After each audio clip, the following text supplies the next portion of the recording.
பகவான் ஸ்ரீராமகிருஷ்ணரின் அமுத மொழிகள்.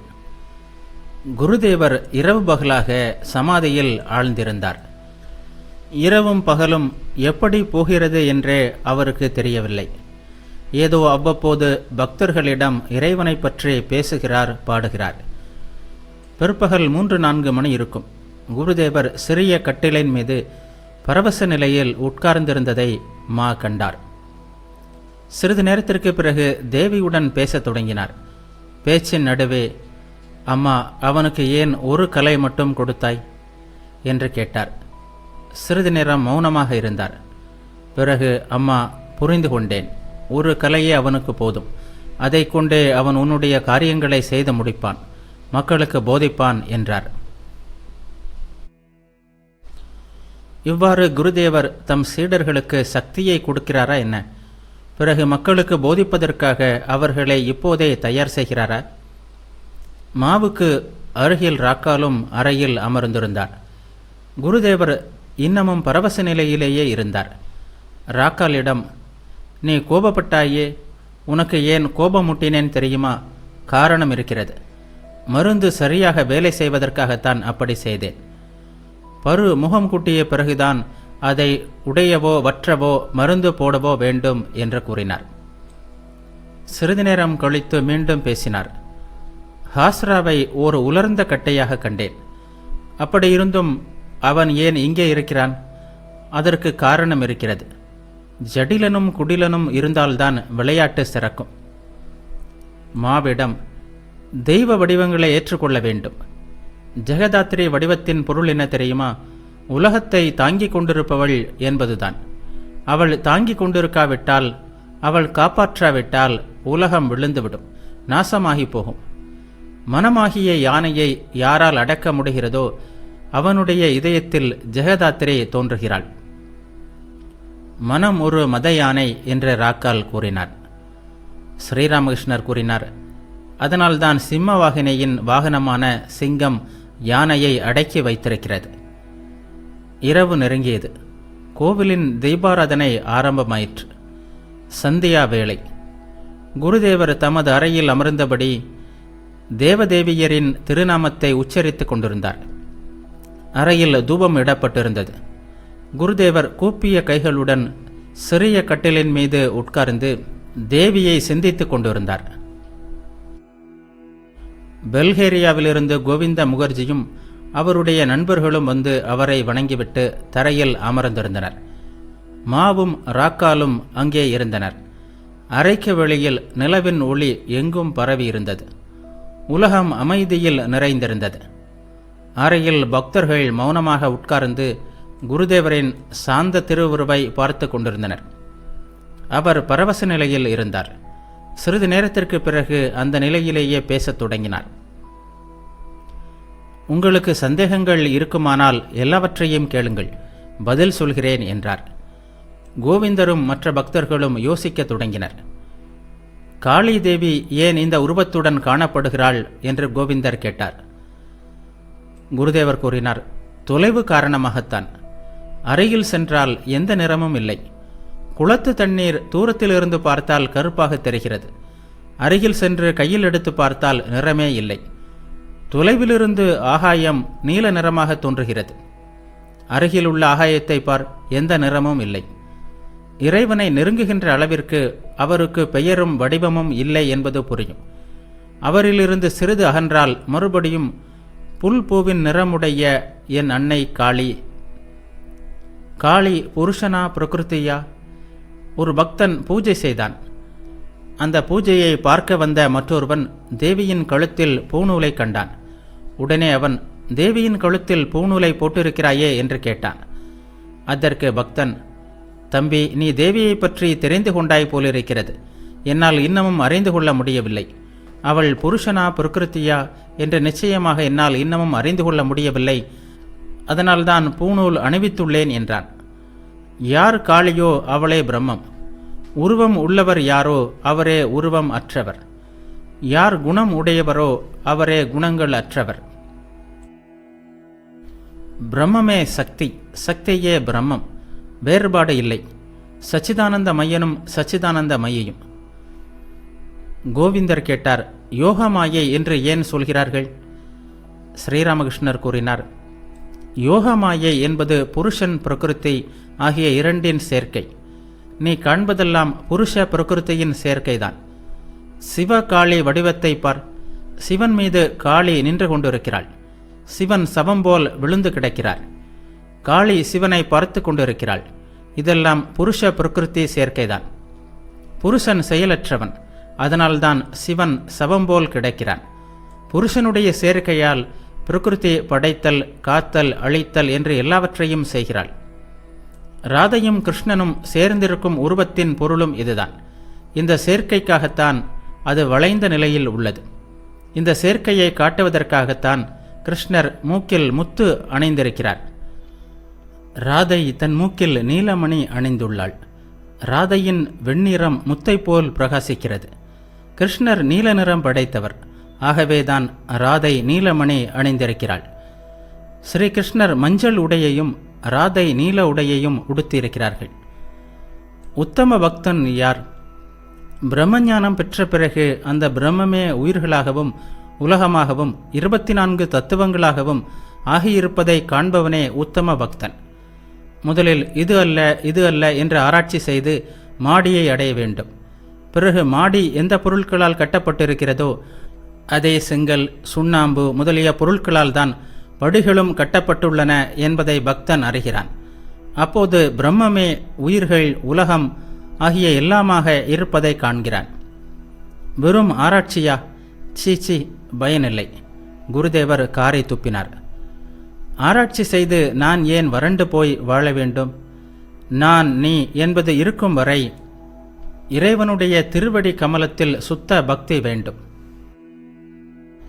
கோவிந்தரிடம் நான் சில வேளைகளில் நீயே நான், நானே நீ என்று கூறுகிறேன். சில வேளைகளில் நீயே நீ என்கிறேன். அப்போது நான் என்பதை தேடினாலும் கிடைப்பதில்லை. சக்திதான் அவதாரங்களாக வருகிறாள். ஒரு சாரரின் கருத்துப்படி ராமரும் கிருஷ்ணரும் சிதானந்த கடலின் 2 அலைகள் மட்டுமே. அத்வைத ஞானத்திற்கு பிறகு உணர்வு விழித்தெழுகிறது. எல்லா உயிர்களிலும் இறைவன் உணர்வு வடிவில் இருப்பதை அப்போது காண்கிறான். இந்த உணர்வு விழிப்புக்கு பிறகு ஆனந்தம், அத்வைதம், சைத்தன்யம், நித்தியானந்தம். மாவிடம், உனக்கு சொல்கிறேன், தெய்வ வடிவத்தில் அவநம்பிக்கை கொள்ளாதே. உருவம் இருப்பது உண்மை என்று நம்பு. பிறகு உனக்கும் எந்த உருவம் பிடித்திருக்கிறதோ அந்த உருவத்தை தியானம் செய். கோவிந்தரிடம் கூறினார், விஷயம் என்ன தெரியுமா?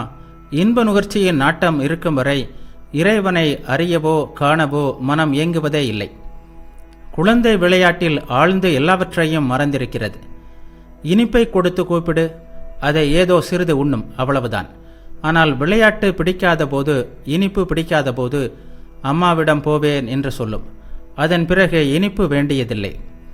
முன்பின் தெரியாத ஒருவன் வந்து, வா, உன்னை அம்மாவிடம் அழைத்து போகிறேன் என்றால் அவனுடன் போகும். யார் இடுப்பில் தூக்கி செல்வானோ அவனுடன் தான் போகும். இன்ப நாட்டம் போய்விட்டால் இறைவனுக்காக மனம் ஏங்கி பரிதவிக்கும். அவரை எப்படி அடைவது என்ற ஒரே சிந்தனை மட்டும்தான் இருக்கும். அந்த நிலையில் இருப்பவனிடம் இறைவனை பற்றி யார் எது சொன்னாலும் அவன் அதை கேட்பான். மா தனக்குள் கூறிக்கொண்டார், இன்ப நுகர்ச்சியின் நாட்டம் போனால்தான் மன இயக்கம் வருமாம். சனிக்கிழமை ஆகஸ்ட் 18, 1883. ஸ்ரீராமகிருஷ்ணர் பலராம் போஸின் வீட்டிற்கு சென்றிருந்தார். அங்கு அவதார தத்துவத்தை விளக்கினார். ஸ்ரீராமகிருஷ்ணர் கூறினார், அவதார புருஷர்கள் மக்களுக்கு உபதேசிப்பதற்காக பக்தி நிலையை மேற்கொண்டு பக்தர்களோடு வாழ்கிறார்கள். மாடியை அடைந்த பிறகு படிக்கட்டில் ஏறி இறங்குவது போல் மற்றவர்கள் மாடியை அடையும் வரை, ஞானத்தை அடையும் வரை, எல்லா ஆசைகளும் அகலும் வரை பக்தி நெறியை கடைபிடிக்க வேண்டும். ஆசைகள் அடியோடு மறைந்த பிறகுதான் மாடியை அடைய முடியும். கணக்கெழுதி முடிக்காமல் கடைக்காரன் தூங்க மாட்டான். கணக்கை சரி செய்த பின்னரே தூங்க செல்கிறான். மாவிடம், தீவிரமாக முயன்றால் வெற்றி நிச்சயம், குதித்து போராடினால் சாதிக்க முடியும் என்றார். நல்லது, கேசவர், சிவநாத் இவர்கள் செய்கின்ற வழிபாட்டை பற்றி நீ என்ன நினைக்கிறாய் என்றார். மா கூறினார், சுவாமி, நீங்கள் கூறுவது போல் அவர்கள் தோட்டத்தையே வர்ணிக்கின்றனர். தோட்டத்தின் சொந்தக்காரனை காண்பது பற்றி பேசுவது அரிதாகவே இருக்கிறது. அநேகமாக ஆரம்பத்திலிருந்து முடிவு வரை தோட்டத்தை பற்றிய வர்ணனைதான். ஸ்ரீராமகிருஷ்ணர் கூறினார், சரியாக சொன்னாய். தோட்டக்காரனை தேடி பிடித்து அவனுடன் பேச வேண்டும். அதுதான் செய்ய வேண்டியது. இறைவனை காண்பதே வாழ்க்கையின் நோக்கம். பலராமின் வீட்டிலிருந்து அதரின் வீட்டிற்கு வந்தார் குருதேவர். மாலை வேளைக்கு பிறகு அதரின் விருந்தினர் அறையில் நாம சங்கீர்த்தனம் செய்து ஆடவும் செய்தார். வைஷ்ணவ சரண் கீர்த்தனங்கள் பாடினார். அதர், மா, ராக்கால் முதலியோரும் இருந்தனர். பாட்டு முடியும் போது குருதேவர் பரவச நிலை அடைந்தார். ராக்காலிடம் தம்மை சுட்டிக்காட்டி, இங்குள்ள விஷயங்கள், அதாவது தன்னிடம் உள்ள விஷயங்கள் ஆடி மாத மழை அல்ல. ஆடி மாத மழை திடீரென கொட்டோ கொட்டென்று கொட்டும், அதே வேகத்தில் நின்றுவிடும். இது, அதாவது நான், தானாக பூமியை பிளந்து கொண்டு வருகின்ற சிவலிங்கம், மனிதனால் நிறுவப்பட்டது அல்ல. அன்று நீ கோபித்து கொண்டு தட்சிணேஸ்வரத்திலிருந்து போய்விட்டாய். அம்மா, இவனது குற்றத்தை மன்னித்துவிடு என்று தேவியிடம் நான் வேண்டிக் கொண்டேன். ஸ்ரீராமகிருஷ்ணர் அவதார புருஷரா, தானாகவே பூமியிலிருந்து தோன்றிய சிவனா என்று மா நினைத்து கொண்டார். பரவச நிலையில் இருந்தபடியே அதரிடம் கூறினார், அப்பா, நீ யாருடைய திருநாமத்தை பாடினாயோ அந்த தெய்வத்தையே தியானம் செய்து வா. இவ்வாறு கூறிக்கொண்டே அதருடைய நாக்கை தொட்டு தமது விரலால் ஏதோ எழுதினார். இவ்வாறு அதருக்கு குருதேவர் தீட்சை தந்தாரா? மறுநாள் தட்சிணேஸ்வர கோவிலில் ஸ்ரீராமகிருஷ்ணர் தமது அறைக்கு கிழக்கு பக்கமுள்ள வராந்தாவில் உட்கார்ந்திருந்தார். ராக்கால், மா, ஹாஸ்ரா ஆகியோர் உடன் இருந்தனர். தமது இளமைக்கால நிகழ்ச்சிகள் பலவற்றை ஸ்ரீராமகிருஷ்ணர் மெல்லிய குரலில் கூறினார். மாலை வேளையாகியது. குருதேவர் சமாதி நிலையில் ஆழ்ந்தார். தமது அறையில் உள்ள சிறிய கட்டிலில் அமர்ந்தபடி தேவியுடன் பேசிக் கொண்டிருந்தார். அம்மா, இவ்வளவு தடபுடல் எதற்கு? அம்மா, அங்கே நான் போகட்டுமா?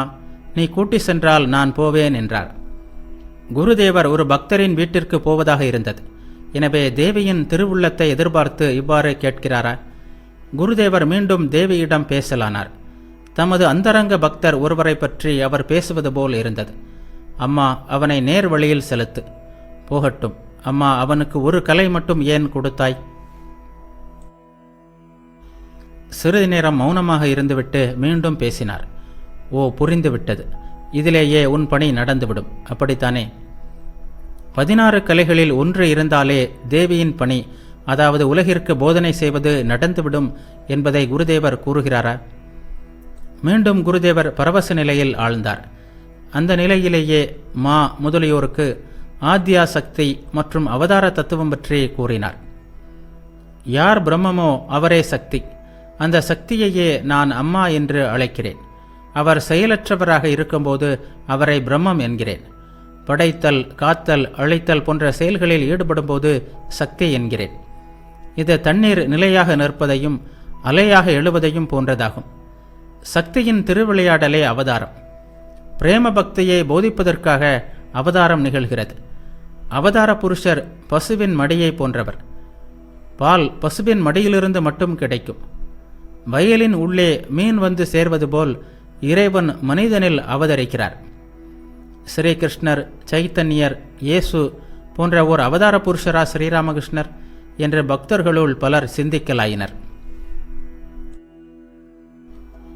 ஞாயிறு, ஆகஸ்ட் 19, 1883. பௌர்ணமிக்கு அடுத்த நாள் நண்பகல் வேளை. சற்று முன்புதான் தட்சிணேஸ்வர கோவிலில் நைவேத்தியம் நிறைவுற்று தீபாராதனை நடைபெற்றதற்கான நாதஸ்வர இசை முழங்கியது. கோவிலையும் சாத்திவிட்டனர். ஸ்ரீராமகிருஷ்ணர் பிரசாதம் உட்கொண்டு சிறிது நேரம் ஓய்வெடுத்தார். சிறிது நேரத்திற்கு பிறகு சிறிய கட்டிலில் அமர்ந்தார். மா அங்கு வந்து அவருடைய திருவடிகளில் விழுந்து வணங்கினார். குருதேவர் மாவிடம் வேதாந்தம் பற்றி பேசத் தொடங்கினார். அஷ்டாவக்ர சம்ஹிதையில் ஆன்ம ஞானம் பற்றி பேசப்பட்டுள்ளது. ஆன்ம ஞானிகள் சோகம், அதாவது அந்த பரமாத்மாவே நான் என்கிறார்கள். இது வேதாந்தவாதிகளாகிய சந்நியாசிகளின் கருத்து. இல்லறத்தார்களுக்கு இந்த பாதை சரியில்ல. எல்லா செயல்களிலும் ஈடுபடுகின்றனர். கூடவே நான் அந்த செயலற்ற பரமாத்மா என்று கூறுவது எப்படி சரியாகும்? ஆன்மா எதையும் சாராதது என்கின்றனர் வேதாந்திகள். இன்ப துன்பம், பாவ புண்ணியம் இவை எதுவும் ஆன்மாவை எந்த விதத்திலும் பாதிக்க முடியாது. ஆனால் உடல் பற்று உள்ளவர்களை இவை பாதிக்க முடியும். புகை சுவரை அழுக்காக்குகிறது, ஆனால் வானத்தை எதுவும் செய்ய முடியாது. கிருஷ்ணகிஷோர் ஞானிகளைப் போல் நான் கா, அதாவது ஆகாயம் போன்றவன் என்பார். அவர் ஒரு பரம பக்தர். அவர் இவ்வாறு சொல்வது பரவாயில்லை, ஆனால் எல்லோருக்கும் இது பொருந்தாது. ஆனால் நான் முக்தன் என்ற பாவனை மிகவும் நல்லது. நான் முக்தன் என்று சொல்லி சொல்லியே ஒருவன் முக்தனாகி விடுகிறான். நான் கட்டுண்டவன் என்று சொல்லிக்கொண்டே இருப்பவன் கட்டுண்டவனாகவே ஆகிவிடுகிறான். நான் பாவி என்று புலம்பிக் கொண்டே இருக்கின்ற உதவாக்கரை தாழ்ந்து தாழ்ந்து போகிறான். நான் இறைவனின் திருநாமத்தை சொல்கிறேன், எனக்கு ஏது பாவம், எனக்கு ஏது பந்தம் என்று சொல்ல வேண்டும். இதோ பார், இன்று என் மனம் மிகுந்த வேதனையில் ஆழ்ந்திருக்கிறது. தான் மிகவும் உடல் நலம் குன்றியிருப்பதாக ஹிருதயன் கடிதம் எழுதியிருக்கிறான். இது என்ன மாயையா, தயையா? மா என்ன பதிலளிப்பார்? பேசாமல் உட்கார்ந்திருந்தார். ஸ்ரீராமகிருஷ்ணர் கூறினார், மாயை எது தெரியுமா? தந்தை, தாய், சகோதரன், சகோதரி, மனைவி, மக்கள் என்ற உறவினர்களை நேசிப்பது. ஆனால் தயை என்பது எல்லா உயிர்களையும் நேசிப்பது. என்னிடம் தோன்றியிருப்பது எது? மாயையா, தயையா? ஹிருதயன் எனக்கு நிறைய செய்திருக்கிறான். பல சேவைகள் செய்தான். கால் கழுவி இருக்கிறான். கடைசியில் அவனே எனக்கு மிகுந்த துன்பங்களையும் கொடுத்தான். ஒரு சமயம் அவன் செய்த துன்பத்தை பொறுக்க முடியாமல் தடுப்பு சுவரில் ஏறி கங்கையில் குதித்து உயிரை விடவே போய்விட்டேன். ஆனால் எனக்கு அவன் நிறைய செய்திருக்கிறான். இப்பொழுது கொஞ்சம் பணம் கிடைத்தால் நிம்மதியாக இருப்பான். ஆனால் எந்த பெரிய மனிதனிடம் இதை சொல்வேன்? யார் இதை சொல்லிக் கொண்டு தெரிவது? மாலை சுமார் 2 அல்லது 3 மணி. சிறந்த பக்தரான அதர்சேனும் பலராமும் வந்தனர். தரையில் உடல் படிய குருதேவரை வணங்கி அமர்ந்தனர். எப்படி இருக்கிறீர்கள் என்று அவர்கள் குருதேவரை விசாரித்தனர். உடல் நலம் நன்றாக இருக்கிறது, ஆனால் மனதில்தான் சிறிது வேதனை என்றார் குருதேவர். ஹிருதயனின் நோயை பற்றி அவர் எதையும் சொல்லவில்லை. படாபஜாரில் உள்ள மல்லிக் குடும்பத்தினரின் சிம்மவாகினி சிலை பற்றி பேச்சு எழுந்தது. ஸ்ரீராமகிருஷ்ணர் கூறினார், சிம்மவாகினியை தரிசிக்க நான் போயிருந்தேன். மல்லிக் குடும்பத்தை சேர்ந்த ஒருவரின் வீட்டில் தரிசித்தேன். அது இடிந்த வீடு. அவர்கள் ஏழைகளாகிவிட்டிருந்தனர். ஒரு பக்கம் புறா எச்சம், இன்னொரு பக்கம் பாசி. அங்குமிங்கும் சுவரிலிருந்து சுண்ணாம்பு பொலபொலவென்று உதிர்ந்தவாறு இருந்தது. மற்ற மல்லிக் இனத்தினரின் வீட்டிற்கு மாறாக இந்த வீட்டில் வறுமை நிலவியது. மாவிடம், இதன் பொருள் என்ன? சொல் பார்க்கலாம். மா மௌனமாக இருந்தார். ஸ்ரீராமகிருஷ்ணர் கூறினார், என்ன தெரியுமா? எந்த வினையை யார் அனுபவிக்க வேண்டும் என்று இருக்கிறதோ அதை அவன் அனுபவித்தே ஆக வேண்டும்.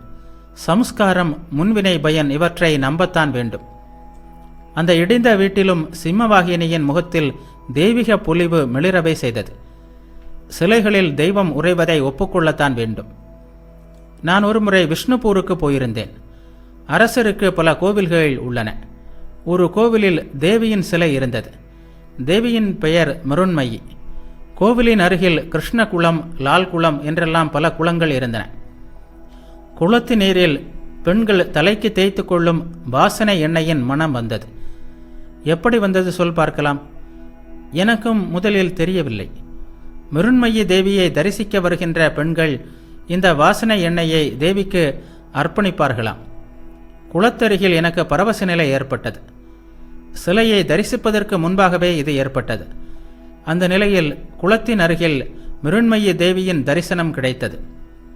இடுப்பு வரைதான் அவளது உருவம் தெரிந்தது. இதற்கிடையே இன்னும் பல பக்தர்கள் வந்து சேர்ந்தனர். காபூலில் நடந்த அரசியல் கிளர்ச்சி, போர் முதலியவை பற்றி பேச்சுக்கள் எழுந்தன. யாக்கூப் கானை நாடு கடத்தி விட்டார்கள் என்று ஒருவர் சொல்லிவிட்டு குருதேவரிடம், ஆனால் சுவாமி, யாக்கூப் கான் ஒரு பெரிய பக்தன் என்று கூறினார். ஸ்ரீராமகிருஷ்ணர் கூறினார், விஷயம் என்ன தெரியுமா? உடல் எடுத்தாலே சுக துக்கம்தான். அது இயற்கை. கவி கங்கணன் எழுதிய சண்டியில் காலுவீர் என்பவனை பற்றி வருகிறது. அவன் தேவியின் வரத்தினால் பிறந்தவன். ஆனால் அவனும் சிறைக்கு போக வேண்டியிருந்தது. அவனது மார்பில் கல் ஏற்றப்பட்டது. உடல் தரித்தால் சுக துக்க அனுபவம் இருக்கவே செய்யும். ஸ்ரீமந்தன் பெரிய பக்தன். அவனது தாய் குல்லானாவிடம் தேவி எவ்வளவு கருணை காட்டினாள். இருந்தும் ஸ்ரீமந்தனுக்கு எவ்வளவு ஆபத்துகள் வந்தன. வெட்டுவதற்காக அவனை கொலைக்களத்திற்கு அழைத்து செல்லக்கூட நேர்ந்தது. ஒரு விறகு வெட்டி பராசக்தியின் பரம பக்தனாக இருந்தான். அவன் தேவியின் காட்சியை பெற்றான். தேவி அவனிடம் மிகவும் கருணையாக இருந்தாள். எவ்வளவோ கருணை காட்டினாள். ஆனாலும் விறகு வெட்டும் தொழில் அவனை விடவில்லை. அவன் விறகு வெட்டியே பிழைக்க வேண்டியிருந்தது. 4 கைகளிலும் சங்கு, சக்கரம், கதை, தாமரை தாங்கிய பகவானை சிறைச்சாலையில் தேவகி தரிசித்தாள். இருப்பினும் சிறைச்சாலையிலிருந்து அவளுக்கு விடுதலை கிடைக்கவில்லை. மா கூறினார், சிறைச்சாலையிலிருந்து மட்டுமா விடுதலை கிடைக்கவில்லை? இந்த உடம்புதான் எத்தனை துன்பங்களுக்கு இருப்பிடமாக இருக்கிறது. அதிலிருந்தே அவள் விடுபட்டிருக்க வேண்டுமே. ஸ்ரீராமகிருஷ்ணர் கூறினார், விஷயம் என்ன தெரியுமா? முன்வினை பயனின் அனுபவம். இன்னும் எவ்வளவு நாட்கள் வினை பயன்களை அனுபவிக்க வேண்டுமோ அதுவரை உடலை தாங்க வேண்டியிருக்கிறது. ஒரு குருடன் கங்கையில் மூழ்கினான். பாவங்கள் எல்லாம் அவனை விட்டு நீங்கிவிட்டன. ஆனால் குருடு மட்டும் நீங்கவில்லை. எல்லோரும் சிரித்தனர். முன்வினை பயன் எஞ்சி இருந்தது. ஆகவே அனுபவிக்க நேர்ந்தது. மா கூறினார், ஆம் சுவாமி, எந்த அம்பை எய்துவிட்டோமோ அதன் மீது நமக்கு எந்த ஆதிக்கமும் கிடையாது.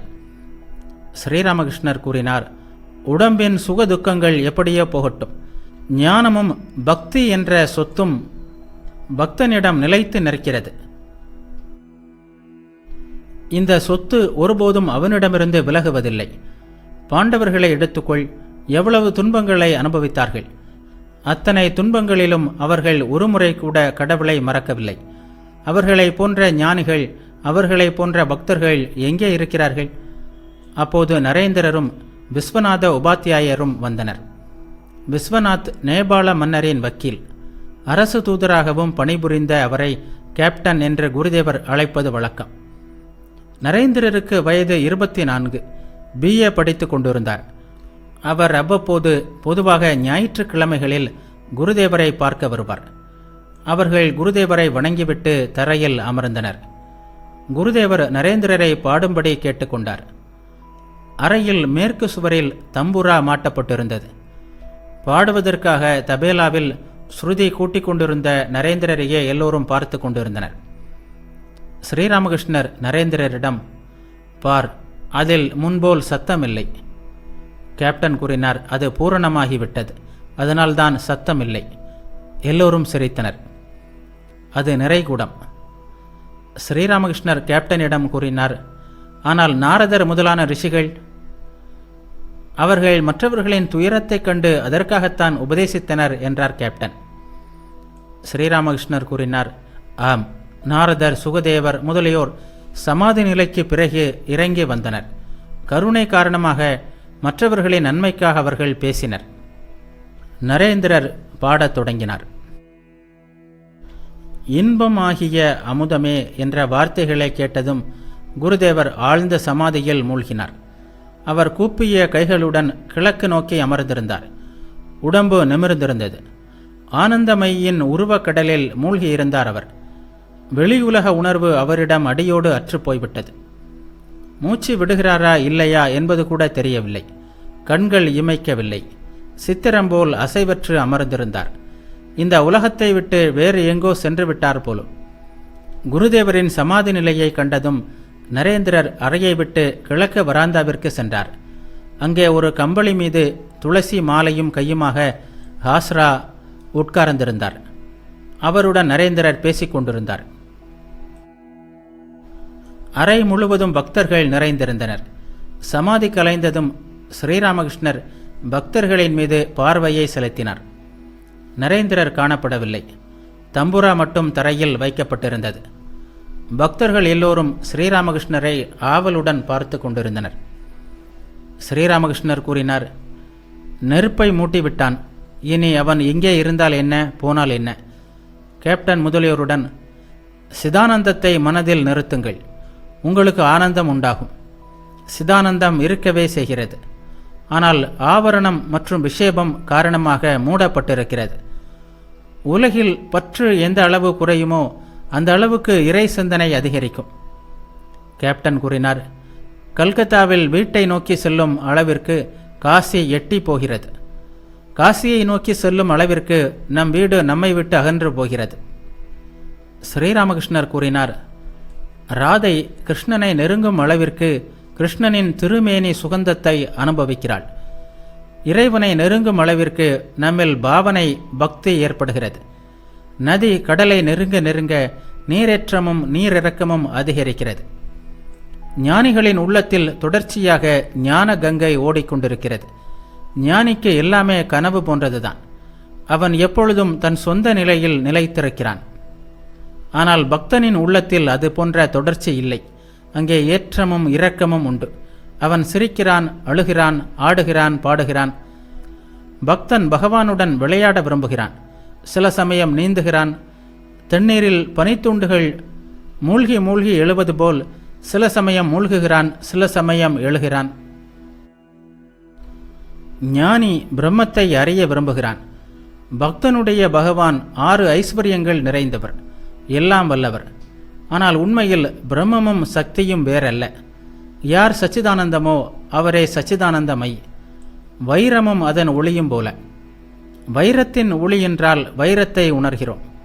வைரத்தை நினைக்காவிட்டால் வைரத்தின் ஒளியை நினைக்க முடியாது.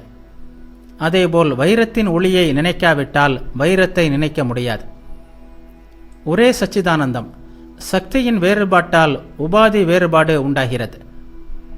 அதனால் பல்வேறு வடிவங்கள் காணப்படுகின்றன. தாரா தேவியே, நீங்கே இவையெல்லாமாக ஆகியிருக்கிறாய். எங்கே செயல் உள்ளதோ அங்கே சக்தி உண்டு. தண்ணீர் அசைவற்றிருந்தாலும் தண்ணீர்தான், அலைகளாகவும் குமிழிகளாகவும் இருந்தாலும் தண்ணீர்தான்.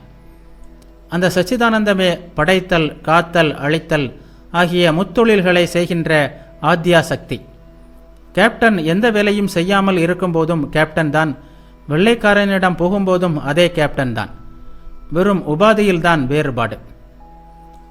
கேப்டன் கூறினார், ஆம் சுவாமி, நான் கேசவருக்கு இதை சொல்லிக் கொண்டிருந்தேன் என்றார் ஸ்ரீராமகிருஷ்ணர். கேசவர் ஆச்சாரத்தை விட்டவர், மனம் போன போக்கில் வாழ்பவர். அவர் செல்வந்தர், சாது அல்ல என்றார் கேப்டன். ஸ்ரீராமகிருஷ்ணர் பக்தர்களிடம், நான் கேசவரை பார்க்க செல்வதை கேப்டன் தடுக்கிறார் என்றார்.